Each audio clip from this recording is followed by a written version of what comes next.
Distinguished guests, esteemed faculty, family, friends, and most importantly, the remarkable graduates of the 2023 Bioengineering graduation ceremony. Welcome.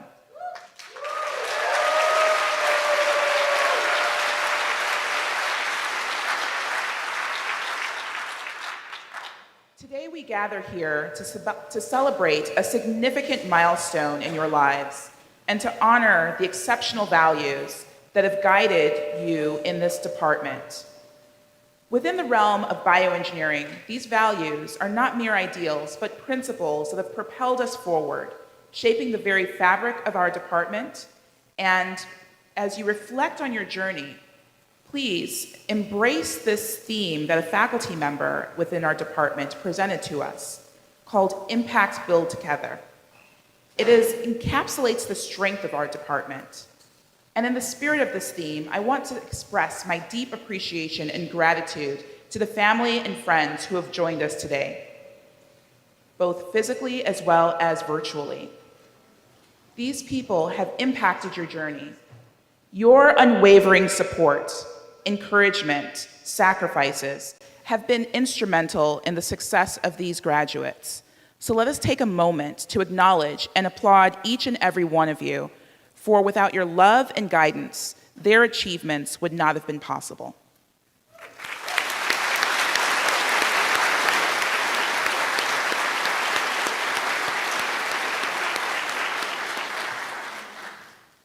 Today, we celebrate 113 graduates from Washington State, across the nation and around the world.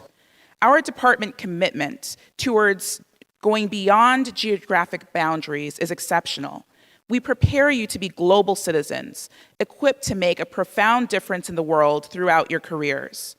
Your impact is not confined to a single location, but ripples across continents, addressing challenges and transforming lives.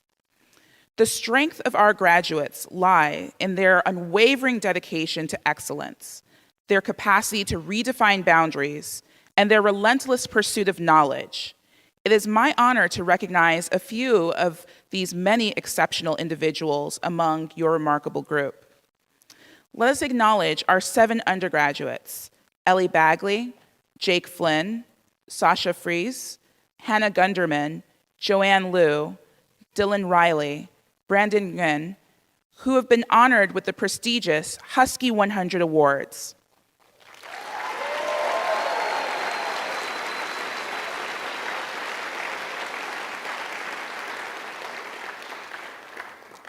This recognition amplifies and exemplifies their outstanding work and achievements, showcasing their ability to seize opportunities and push boundaries of what is possible.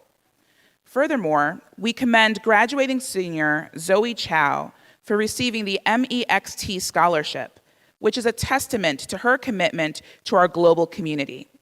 Zoe's work in polymer chemistry has now shifted to the critical field of breast cancer therapeutics, an inspiring example of how bioengineering can make a lasting impact on human lives.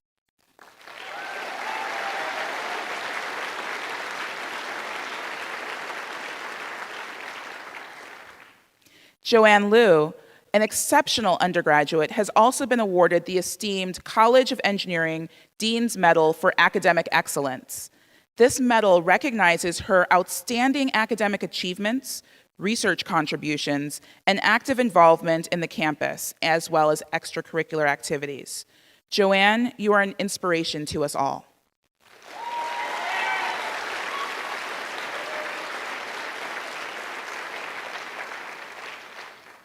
In addition to these accomplishments, it is worth mentioning that 16 bioengineering students have been awarded the Mary Gates Research and Leadership Scholarships this year. This is a testament to the collaborative spirit and intellectual curiosity that thrives within this department.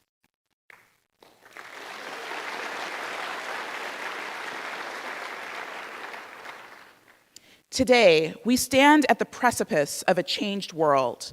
We recognize the resilience that you have shown in adapting and growing during these challenging times. Some of you have overcome personal challenges, illness, and losses. Let us take a moment to honor those setbacks, sacrifices, and losses, because they shaped us and they have given us strength to prevail.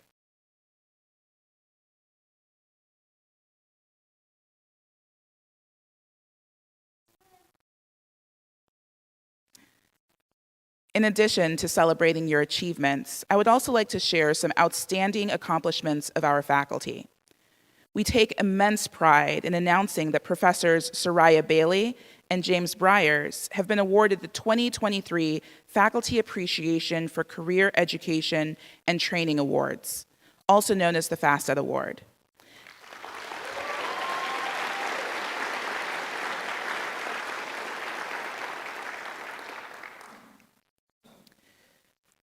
This award recognizes their exceptional support and dedication to our students. They've made an indelible impact on all of our students' educational journeys, and for this, we thank you and congratulate you. Graduates, as we come together today, let us remember that your education transcends mere grades and assessments. Education is about growth, adaptation, and the pursuit of knowledge. You have been scholars, and you have also been catalysts of change, destined to advance our world and the field of bioengineering. Your collective impact will be far-reaching, transforming lives and revolutionizing healthcare, technology, and countless other sectors. So to conclude, I extend my heartfelt congratulations to each and every one of you, as well as to your families, on your extraordinary achievements. Today, we celebrate your accomplishments and also the remarkable community that has shaped and supported you along this journey. Congratulations to you all.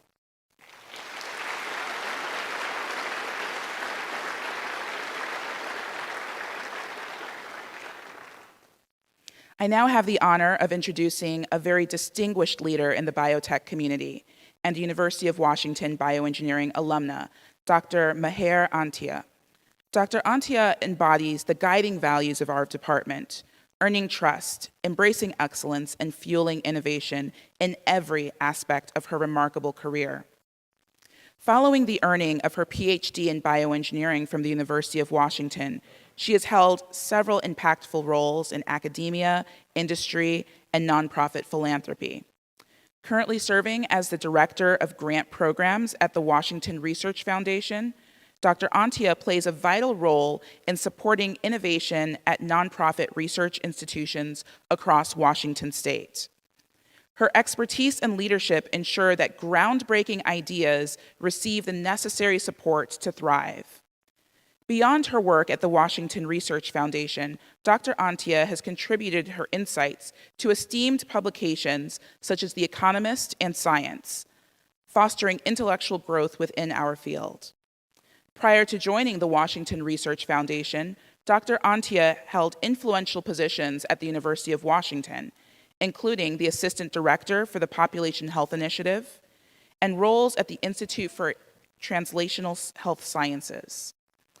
Her experience at the Wellcome Trust in London, England, further enriched her understanding of technology commercialization, structural biology, advanced microscopy, and medical engineering.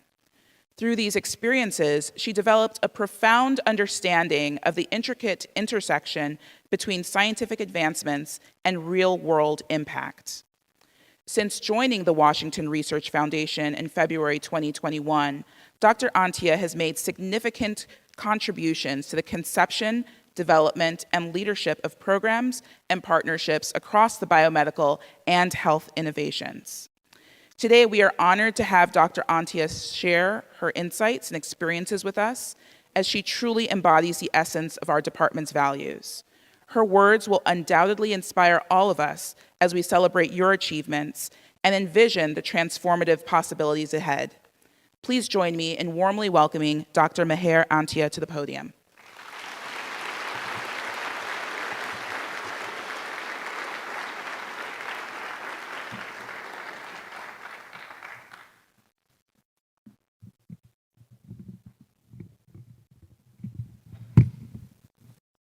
Thank you so much for that really kind introduction, Princess. And it's such a pleasure and an honor to speak to all of you today and see old friends and mentors from my time here in the Department of Bioengineering. For all of you celebrating your degrees today, it's a truly important and meaningful step in your journey through life. I'm sure there have been other momentous occasions for you, and there will almost certainly be more to come. But I do feel that this transition will be one that you remember. And any time of change is a good time to reflect on what has been and what might come. So in thinking of what I might be able to share with all of you as you navigate this transition, I went back to my own journey through my education and professional career, reflecting on how I got to where I am now. As Princess mentioned, right now I work at Washington Research Foundation, which really exists to support innovation through grants and investments in startup companies. It's an amazing position to be in. I feel really lucky to learn about exciting discoveries in science and how they can be harnessed to improve health and medicine. I get to work with the creative people that make innovation happen, people like you, the students, postdocs, researchers, faculty, as well as other funders, investors, and other industry professionals. So how did I get here? It wasn't by any means a straight path. I would have never thought that I'd end up here when I was just finishing up my education. My journey has involved a lot of change and a lot of movement, both actual physical movement across countries, cities, as well as across scientific disciplines. I grew up mostly in India. I also lived as a child in Singapore and the Middle East. And then I left home on my own to come to the US for the last 2 years of high school. I stayed on for university, and since I always liked science, it was quite natural for me to look within scientific disciplines to choose a major. At that time, I was really drawn to physics, partly because it was intellectually stimulating and rigorous, but also because I had good teachers and mentors. You can never understate the importance of that. I then took a bit of a detour away from lab research after my master's degree, partly because I wanted to do something that gave me a broader perspective on science. I spent a few years as a science writer, which was an incredible opportunity, and that took me to London and opened up a world of science and innovation well beyond what I could learn from doing physics in a lab. And it became apparent to me then that there was no discipline where new knowledge and new breakthroughs were happening faster than in the biomedical sciences. And that's how I ended up here at the Department of Bioengineering doing my PhD. My postdoc training involved more change and more travel. I worked in labs researching malaria in Seattle and in Paris to try and bring what I learned in bioengineering to understanding this really devastating infectious disease. It was after my postdoc that I considered whether to try and stay in academia or do something different related to science.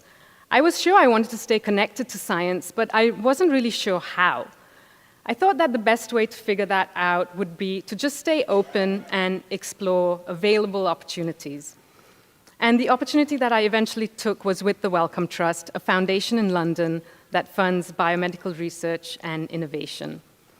It was definitely the right choice for me, and taught me how scientific knowledge gets translated into the real products and practices that can impact lives. And that's the world in which I found myself ever since, where I am now, although it's involved yet another change, a journey back here to Seattle. So through all this change, I was thinking about what actually remained constant for me, and I came to the conclusion that it really was this draw of science-driven innovation, wanting to be a part of exciting new discoveries that could have an impact, whether it was in physics or in the biological sciences, or whether it was in the lab, or as a writer, or as a funder. I think we're really lucky to be trained in science, and particularly in bioengineering, because we have so many options for what we can do and what we can be really good at. The key, I think, is to figure out what really grabs your attention, what sparks your curiosity, and then be open to just exploring the available opportunities. I also wanted to say a bit more about innovation, since it is such a big part of my career, and I know it's such an important value for the Department of Bioengineering. We are living in an age where science seems to bring so many possibilities. There is an ever deeper understanding about the mechanisms of disease and novel ways in which to mitigate effects of those diseases, thanks to the new tools and technologies that can offer unprecedented manipulation of cells, proteins, or DNA. The power of computation and, of course, artificial intelligence and machine learning is making its presence felt in all disciplines, including health and medicine. It's truly an age for bioengineering to shine, I think, because of all this potential to engineer the complexity of biology to improve health. I know that all of you who are graduating today have had a part to play in the innovation that is celebrated by the department. You have so many outstanding accomplishments in research and in scholarship. You've been involved in generating new discoveries, publishing papers, and being entrepreneurs. I know that students from the department have received prestigious fellowships, have been part of the Husky 100. I've met the teams that have competed and won in the UW's entrepreneurship competitions. All of these things are accomplishments to be celebrated. But I think you can also really be proud of maybe the time that you've spent in the department that has given you more than just the academic accomplishments. Because eventually, in order to really make an impact on the world, innovation in itself isn't enough. All of this possibility for innovation and for scientific advancement comes with questions and with some uncertainty. How will innovation be used responsibly? Who will benefit from it? And how can innovation reduce rather than perpetuate inequities? Who gets to be an innovator? And how do we earn the trust of a society that will allow these innovations to be embraced? So I would urge you to celebrate not just the innovation and the excellence that you've been involved in, but also look back at what you might have learned about how to best grapple with these very human questions that innovation poses. And so I would conclude by saying that I genuinely believe that your accomplishments here as students will only be the start of what you go on to do in your lives. And your lives will, of course, be more than just your careers and what you do professionally. There will be that part of you that's more personal, about who you are, the relationships that you make with others, the things that you really like to do, the things that bring you joy, the food that you like to eat. And then also remember that you exist in the context of this broader community, as a part of society, as an inhabitant of this world. I think there can be a lot of satisfaction going forward in blending together who you are as a person, what you do in your career, and what the world really needs to be a better place. So as you move on, as you make this transition, I hope you take with you everything that you've learned throughout the course of your education here. Celebrate not only your honors and your accomplishments in academia, but also the values that are embraced by the Department of Bioengineering. Strive for excellence, earn trust, and fuel innovation. My sincere congratulations to all of you, and thank you so much for listening.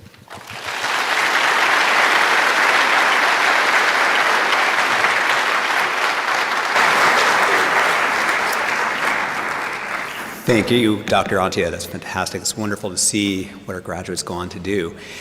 Good morning, everyone. My name is Dan Ratner. I'm faculty in the department, and it's my honor today to celebrate our doctoral graduates. And to begin, we're going to have our doctoral speaker, Alexander Oakes, come up and speak to the graduates. And we're hooting afterwards, so you can leave your hood.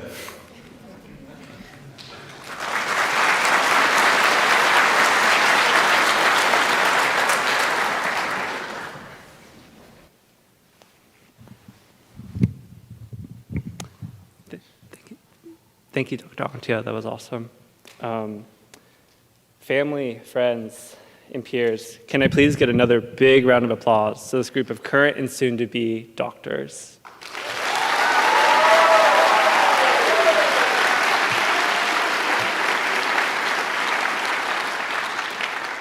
We are here today in part to celebrate the bioengineering PhD students. Bioengineering is an amazingly fun area because we can focus on building new solutions to improve human health. I want to highlight the dedication and resilience that these individuals have demonstrated to be sitting here right now. I wish to share with you some of the stories that I've heard of their dedication. Examples include passaging their cells after midnight, catching a mouse that had escaped its cage in a different building, canceling their weekend cabin trip to prepare for a conference, having one-on-one meetings with their advisor while skiing, completing an all-day experiment before realizing that a key chemical wasn't added, showing up to a presentation after stress crying from anxiety and fear. Those are all honorable sacrifices made during the work that we put in here. Maybe not the ski trip, though. Being a graduate student means being stuck in this weird state between being an adult and still being a student. We get responsibilities in spades and quickly become mostly independent scientists in our lab. But there's also classes, which we only spend a year or two pursuing, despite the full-time job of conducting our research. This can become very confusing to think about because sometimes we're taken seriously and other times we are dismissed. These experiences can very much tie large parts of our identity to lab work and doing it well. But an important part of today is closing this final chapter of our formal education. Today, these graduate students get a new word to describe themselves by. But they've already had many more accurate words than students to define themselves for years. To list off some: researchers, teaching assistants, volunteers, colleagues, mentors, parents, partners. What makes today special for us is that we're finally done with this long academic journey. Regardless of what labels we have used to define us, we now have the permission to create and explore new identities as we move on in new and different directions. Having experienced 3 different institutions, I can say with confidence that Applied Bioengineering is a special place. The graduate community here is friendly, supportive, and makes their hobbies into part-time jobs. Many of the students that I know take making a work-life balance a top priority. When I was visiting here as a prospective student, this deeply reassured me that UW was a place where I could belong. It was because of those experiences that I helped lead the graduate social events for several years. I can say now it takes a community to build a PhD student and to keep them going during the failed experiments and stressful periods. When the COVID-19 pandemic started, maintaining community got a whole lot harder. But I believe that the individual connections kept us anchored during those hard times. I've been really buoyed to see many of those community events return to normal frequencies in the past year, and to see that same type of friendliness and support resurface at them. Speaking for myself personally, there was a period of time where I was not sure if I would graduate with my doctorate. What helped me stabilize from that period was relying heavily on my friends and peers for advice, support, and camaraderie. They helped me in setting a timeline for my projects, providing constructive feedback, and they shared their own struggles and low moments with me. Asking for help is something I've always struggled with, inversely to how happily and frequently I try to extend that help to others. I want to thank that supportive network for giving me the strength to help complete my PhD. Similarly, I want to extend gratitude to anyone who has helped us reach here. Thank you for being the support networks that we could rely on when things got tough. Thank you to the teachers, parents, mentors, and advisors who helped us get here in the first place. Thank you to the technicians, core managers, janitors, and administrators who helped support our environments and projects. Finally, I want to quote Snoop Dogg when he was receiving his Hollywood star after spending 3 minutes thanking everyone who had helped him. I quote, "Last but not least, I want to thank me. I want to thank me for believing in me, and I want to thank me for doing all of this hard work. I want to thank me for having no days off. I want to thank me for never quitting. I want to thank me for always being a giver and trying to give more than I receive. I want to thank me for trying to do more right than wrong. I want to thank me for being me at all times. Thank you."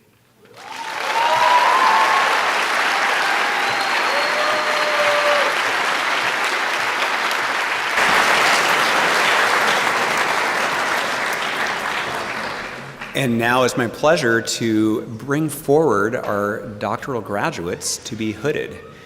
For the family members that are here, I'm going to be reading their thesis titles, and you're expected to memorize it and to repeat it to them afterwards. So the doctoral candidates, please rise.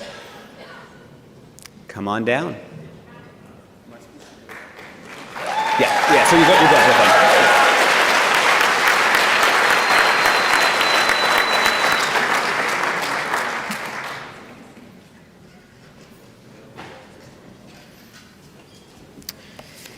Well, you may know him as Snoop. This is Alexander Oakes.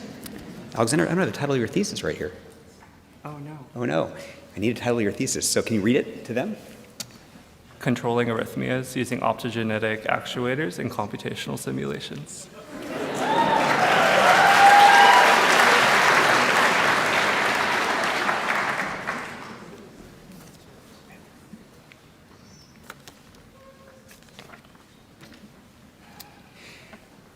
Ian Israel Cardle. Aptamers and peptides, finding and guiding CAR T cells for better cancer care.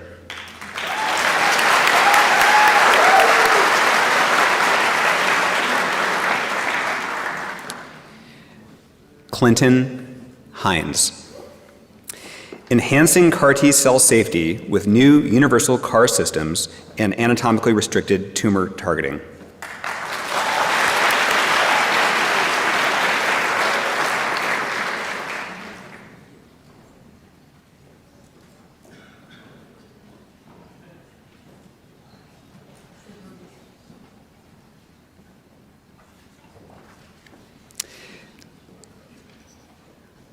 Okay, grab it.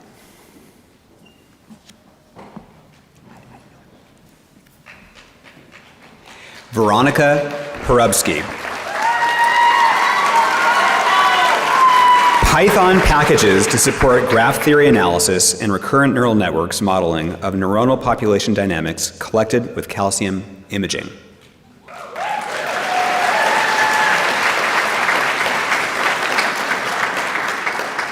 Lucy Yang. Aptamers that bind SARS-CoV-2 spike protein for COVID-19 rapid diagnostics and therapeutics.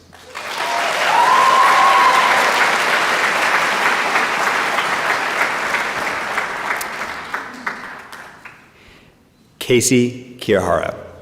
Antibody-mediated SARS-CoV-2 entry and conformational regulation.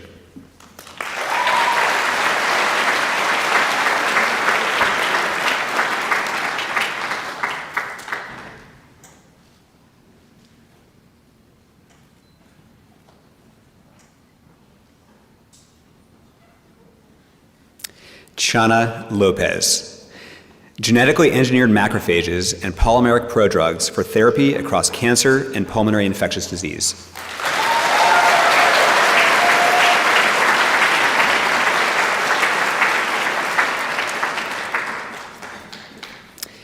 Hannah Van Benskoden. Drug delivery to the female reproductive tract for prevention of infectious disease and unwanted pregnancy.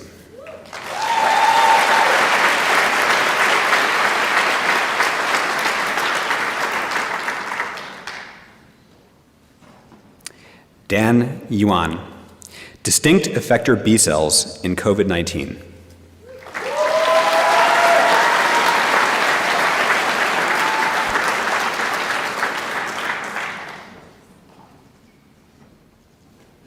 Ross Bretherton. Uncovering the microenvironmental basis for inherited dilated cardiomyopathy.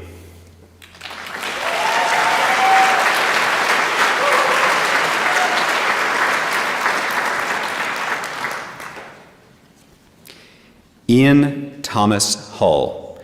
Polymerase engineering to expand access to nucleic acid diagnostics and technologies.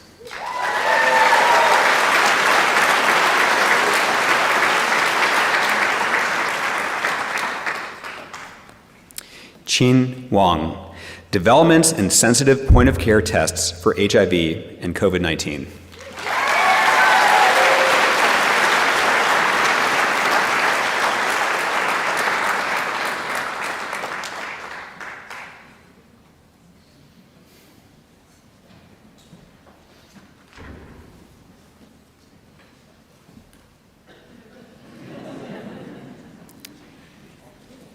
So I'm going to ask the doctoral graduates and their supporters, not the family, but their mentors and supervisors, anyone involved in the PhD program, to come forward to the front of the stage, and we're going to take a photo together in 1 second.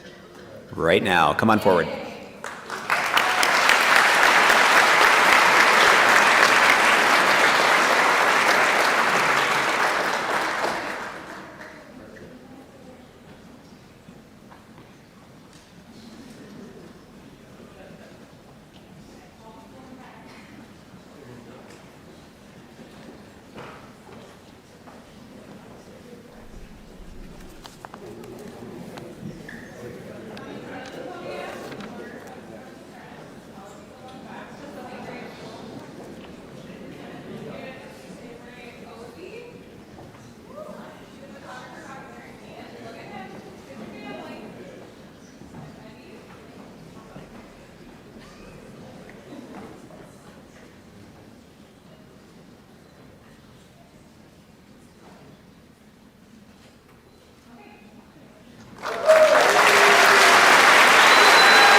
All right, congratulations again to the PhD students. I'd now like to introduce the speaker for the Master of Science students, Matthew Tucker.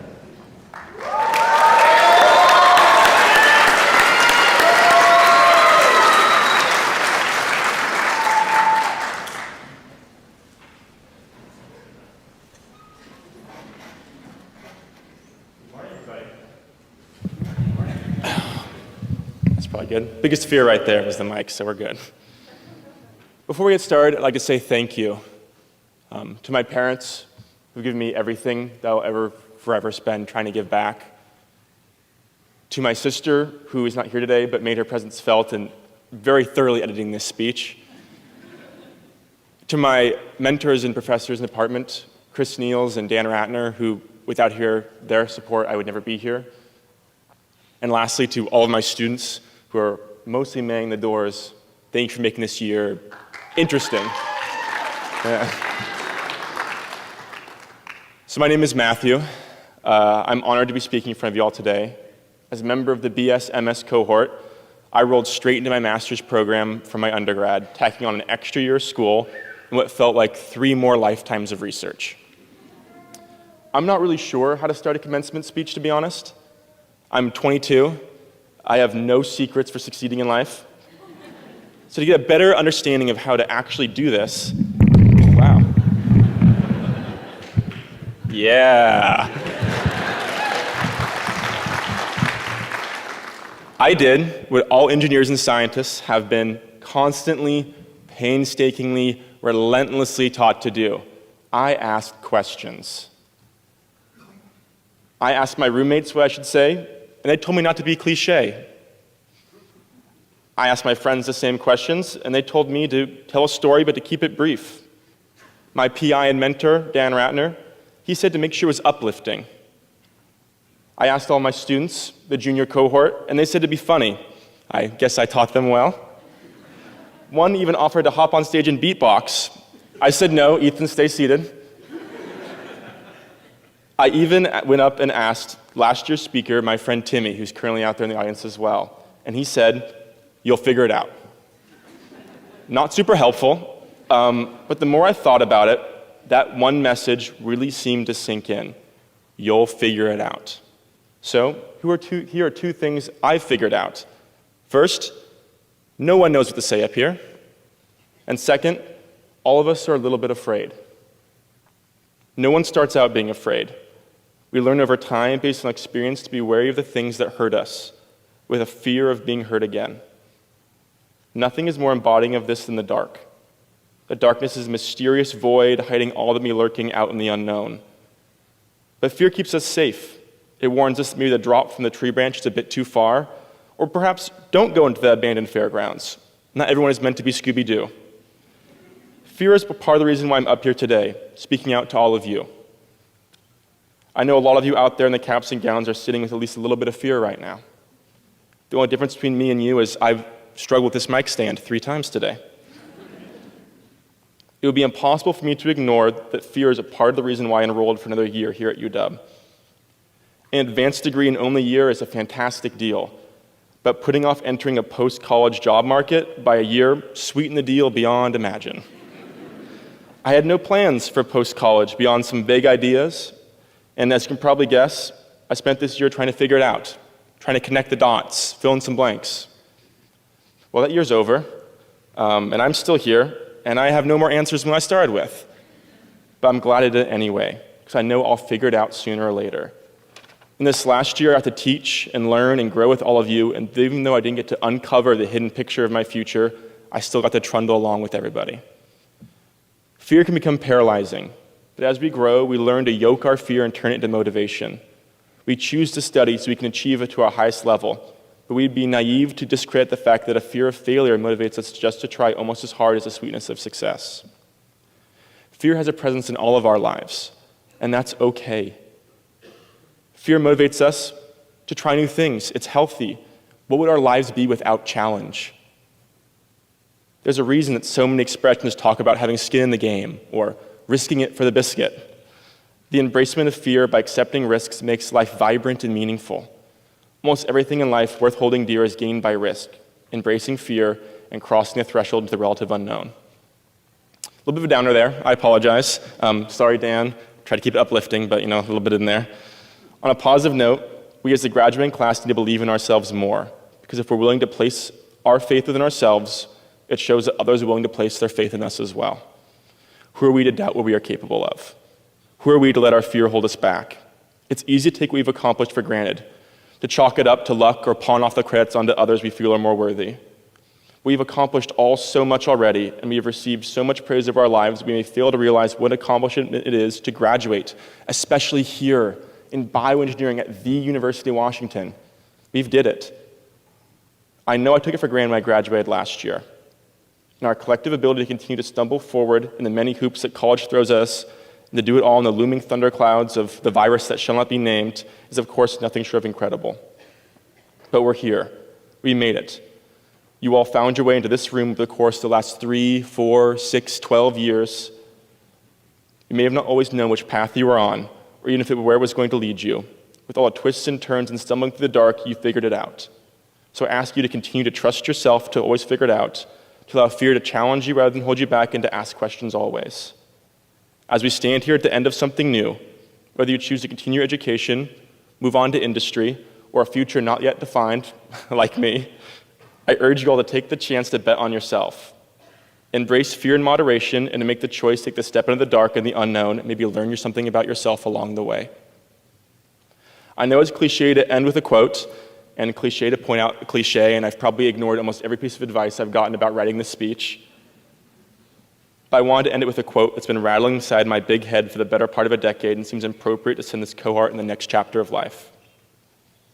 As you move towards the void, embracing the change that life buffets at your back, trust that if the light is not on to see where you're going ahead, that your feet will still find the way. Thank you all for allowing me to speak today, and best of luck.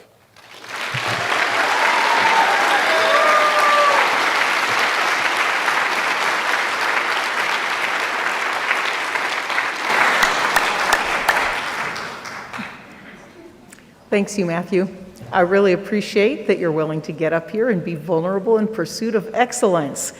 That's important to us. So at this point, I'd like to ask all the Master of Science students to stand up in your row and go ahead and come on down here, line up down here.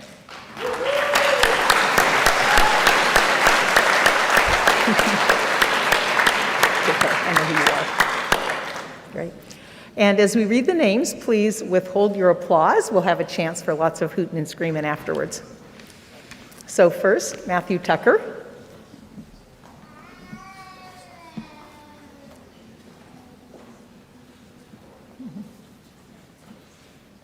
And Cecilia Watson.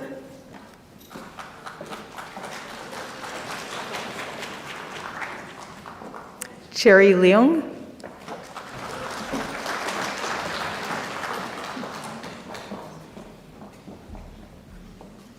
Agatha Karina May.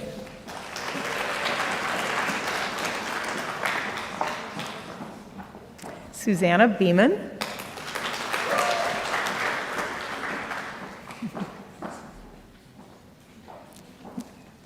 Timmy Pham.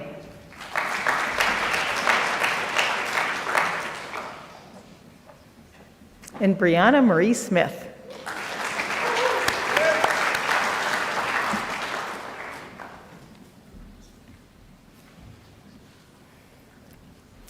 And now if we can have all the Master of Science students back up on the stage in front of the podium, and all of the faculty and staff who've been supporting this cohort, please come up and join for a photo.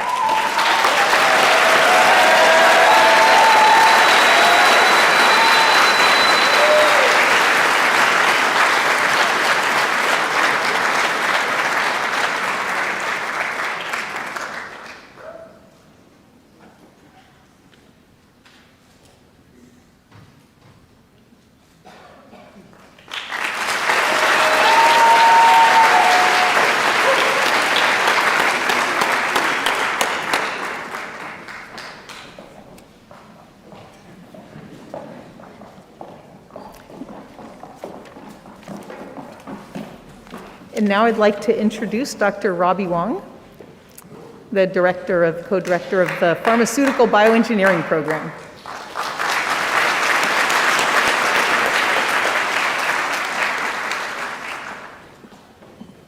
Thank you, Wendy.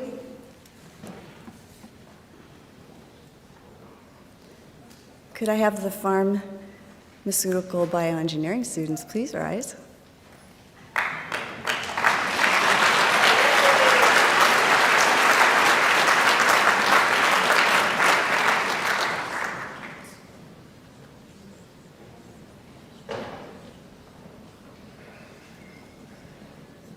I would like to thank so many of the students who flew here, actually, because our program is virtual. So thank you all for making the effort.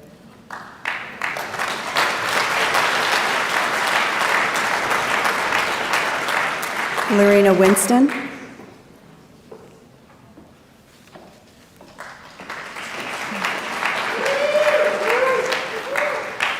Nate Wooker-Fenig.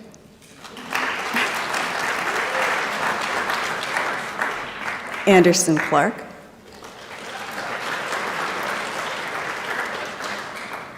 Malcolm Henshaw.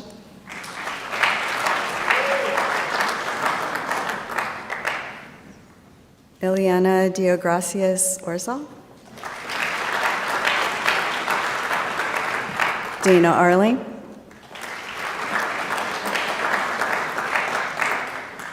Alexis Jade Eden South.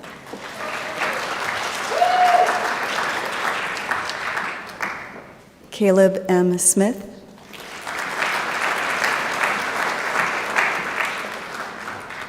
Sayako Kawashima. Sarah Lusk.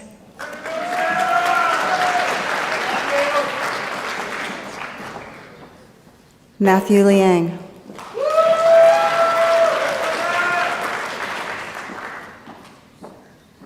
Rob Poyergs.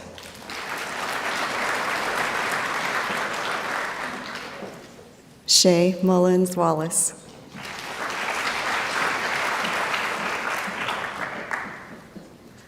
Jessica Kuuipo Carvalho.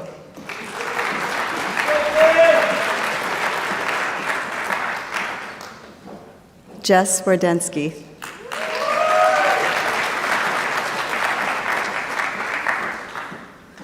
Tina Ken Wen.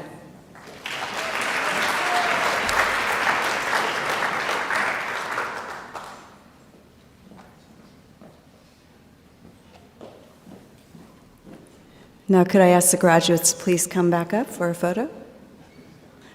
And let's give them a round of applause.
And now I'd like to introduce Ms. Soraya Bailey.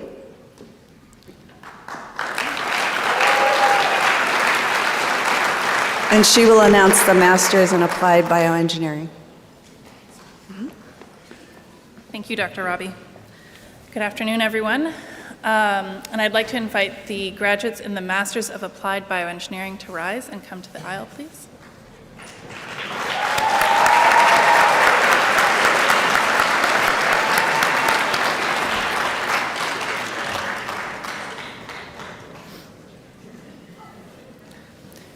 Yushin Jia.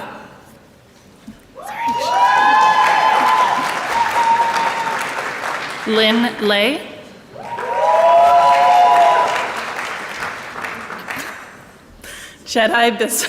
Sorry, they changed their names on me. Jedi Biswas Diener. Kevin Tang. Aya Safira. William Hon Keat Chan.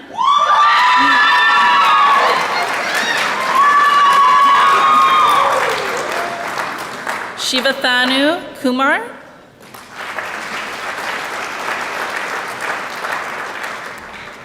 Taryn Lima.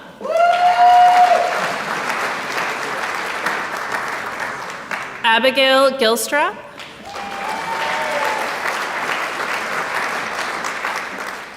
Jack Cusick. Aaron Ayano.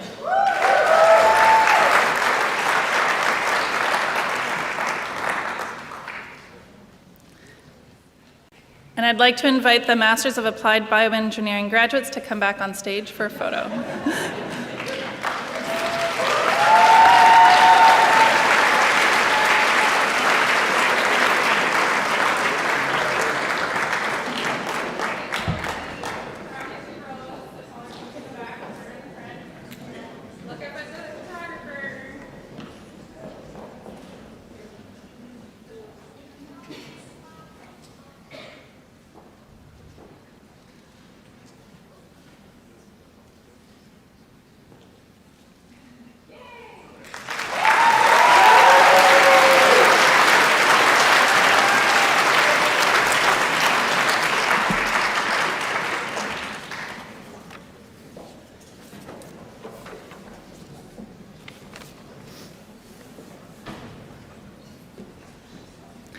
I'd like to invite Dr. Patrick Boyle up to the stage.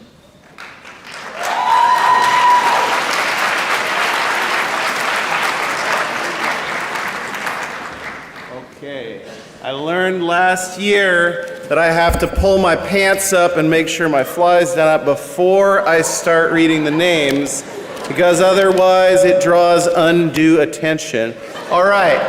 It is my absolute pleasure to introduce the undergraduate speaker, who is Elena Grace Seaholm.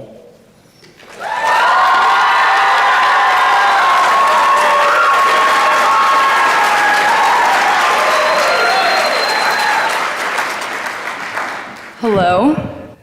Perfect for my height, so that's great. Hello, families, friends, staff, faculty, and fellow graduates. I'm Elena Seaholm, and I have had the absolute pleasure of being this class's cohort representative for the past 3 years. By nature of our studies, I think we're all inclined towards empathy, but I'm continually reminded of how true that is through my interactions with you all.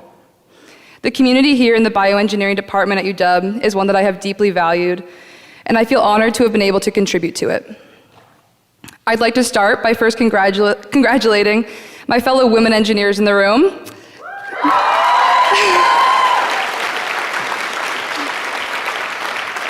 Who perhaps, like myself, embarked on their engineering path overwhelmingly excited about breaking glass ceilings and entering a male-dominated field, only to find out that bioengineering is the only engineering discipline in where the women outnumber the men.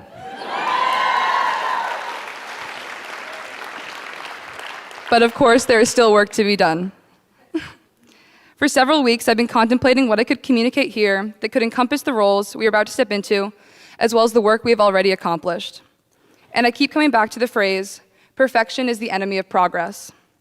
Whoever casually dropped that line in my hearing during grad season doesn't know the many hours of internal conflict they set in motion. Perfection is the enemy of progress. I think there's some truth to that, and I think it is especially relevant to those of us graduating today. I have found myself countless times staring at a blank screen or paper, unable to begin a project or prototype, knowing that this first iteration won't be my best, that it won't be the best. I know that I'll run into inevitable hiccups that will disrupt my plan, and I'll be wishing I considered them from the beginning. So I run through 10 branching ideas in my head before marking my paper at all, and the possibility of those fragmented thoughts is lost. This inability to accept suboptimal starting points is a barrier to beginning, but I'm not yet convinced that perfection is incompatible with progress. As engineers, we have a collective obligation to the public. We have a responsibility to be honest, to be respectful, to be altruistic, and to live and work with integrity. We operate in the realm of healthcare and directly impact the lives of others. We are duty-bound to protect the populations we serve and to do so with reverence and vigilance.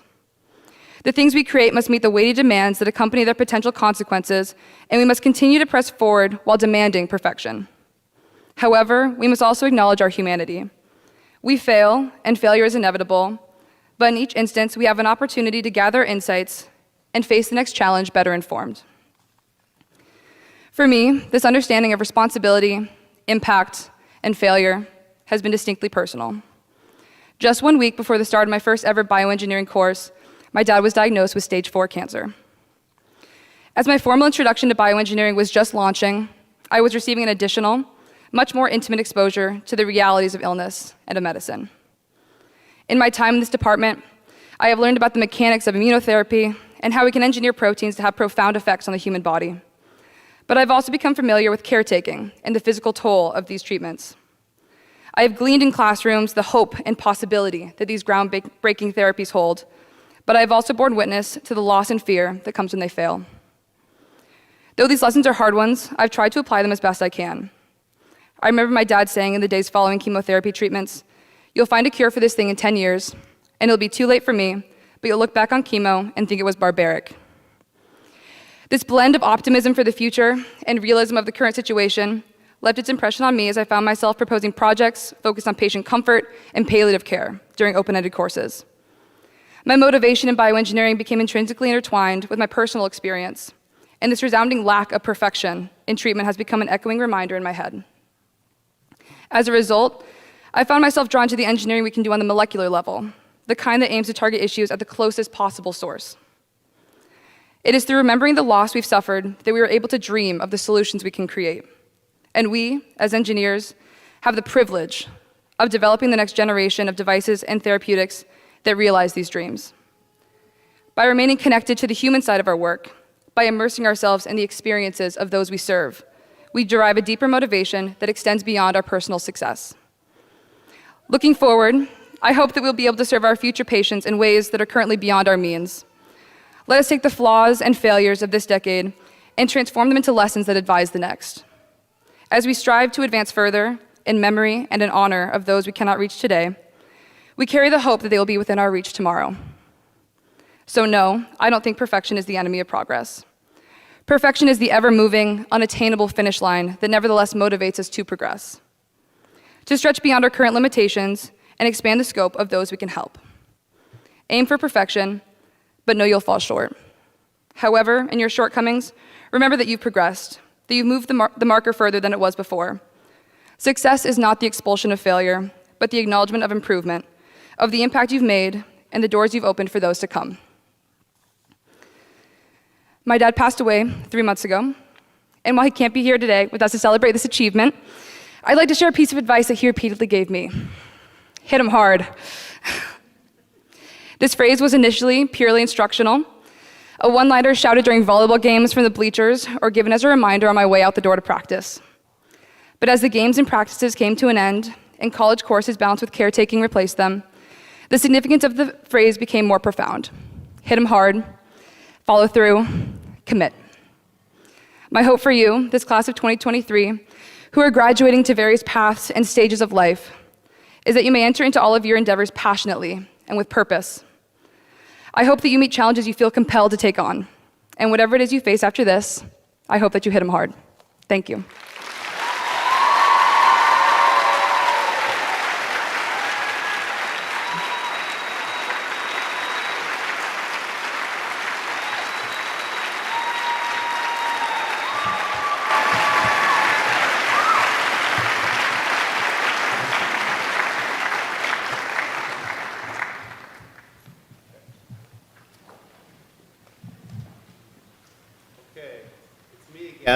Hi. It's my pleasure to welcome my colleague and dear friend, Dr. Ayokunle Olanrewaju, to the stage. to help me read the names. What I've been asked to tell you is to please rise as a cohort, but come down one row at a time so that we don't get too overwhelmed. All right, and as they come down, I want to tell you folks, this is my pleasure to have been a teacher to your kids, to your loved ones, to your partners. You start coming down as they come down. As they come down, come on. And I want to echo what Elena and what Matt and what Alex and others have said, is that this is, everybody here is like, oh, you're in bioengineering. Brainiac, huh? And it's like, yeah, that's true. They're all brainiacs. But they're also some of the most incredibly empathetic people that you'll ever meet. And so please know that they're the total package in your lives, and we're all very proud of them. All right, I'm done ragging. Are we ready? Okay, have I missed any steps? I usually miss a step. Okay, Io, take it away. All right. Elena Seaholm. Shani Zuniga. Ryan Horn. Matthew Van Ginneken. Amit Pellet.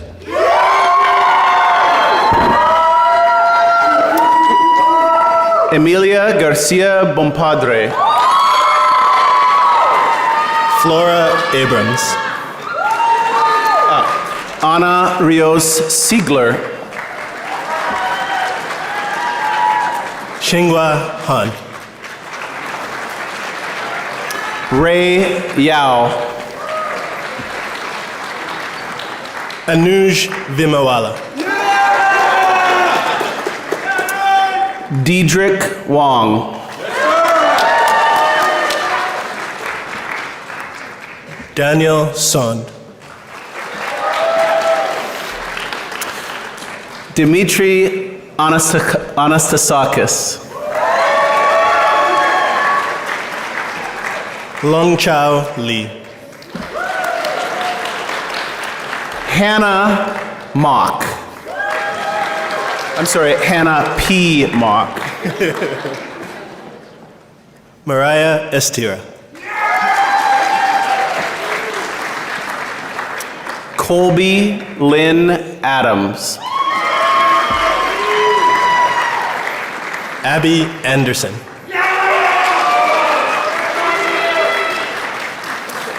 Jennifer Mendez Pacheco.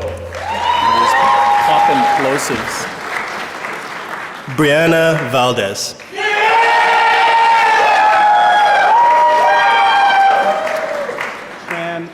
No, I tried. Tran Lu.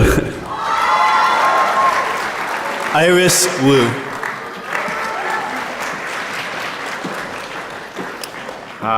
Dylan David Riley. Okay, it's Callie. Callie Lind. You see they? Ellie Bagley. Jessica Bretz. Florence Thirlwell. Madison Walenta. Sasha Frise. Sarah Sakhir Alvi. Olivia Walsh. Joanne Kimiko Liu. Zoe Lu Chow. Megan Liu. Caitlin Beal. Emerson Goss. Jonah Kern. Fatima Atari. Alan Levinson. Yunsu Orite. Andrew Shao Weekly. Ryan Chung. Arnav Shah. Eric Yoon. Hala Mikhail Yirda. Karta Rao. Catherine Nguyen. Leila Noor Jamal. Osvaldo Arias.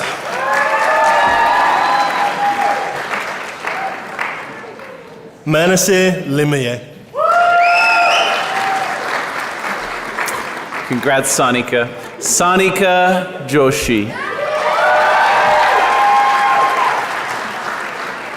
Mulan Zhu. Joskrin Pental. Estelle Tweetin Nethery. Isha Murali.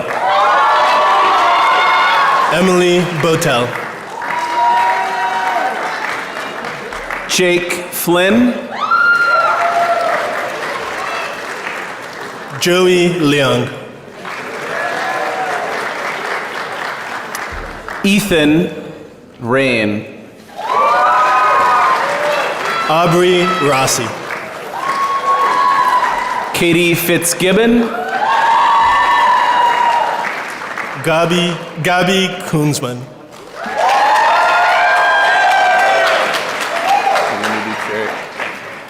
Cherry Natalia Evandi Winarto. Daniel Shin. You call for applause. Now we're supposed to call for applause.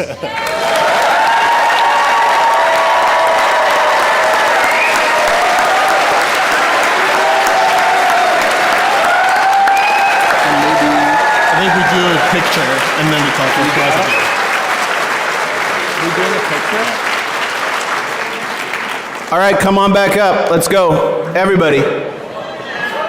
Pretend it's like the Odergaard Undergraduate Library and you're in there for the first time.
think we should definitely, you should hand it I'll off. hand it off. I'll say one last. All right, let's head back to our seats now. Yeah, now, unfortunately, I do have to inform all of the graduates that there was an embedded solution in your walking of the stage, and so we're going to need to revisit the needs statement. I thought that would kill. No. You hand it off. Nobody. It is hard to hear on the stage. It is hard to hear. When other people explain. No. You have to repeat it. It's for our benefit. I don't want it brought up during my tenure case. Perfect, absolutely. And then I was going to hand it off to you. Are you going to speak at the podium or over here? Well, Norbert's going to play this slideshow. Yeah. Okay, perfect. And then we'll hand it off, hand the mic off. All right. All right. Can we just have one last round of applause for all of our graduates today and for all of their supporters?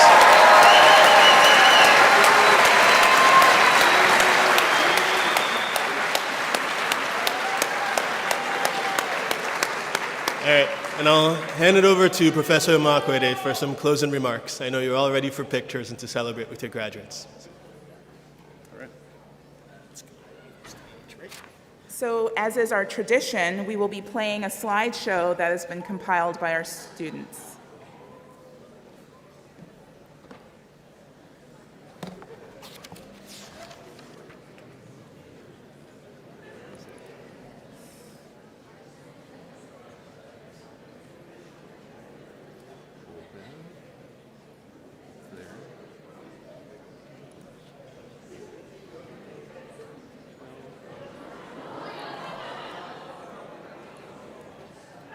Hang on, I got it. There we are.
I want to express my gratitude to your loved ones for joining us in this celebration. As alumni, we invite you to stay connected with us. Follow our LinkedIn, Twitter, and Facebook pages for the latest department news and upcoming alumni activities. We value your ongoing involvement and look forward to nurturing this connection. In closing, we wish you success and happiness in all your future endeavors. You embody the values of our department, earning trust, embracing excellence, and fueling innovation. Carry these values with you as you make a positive impact in your chosen paths. Congratulations once again, and may your journey be fulfilling and positively impactful.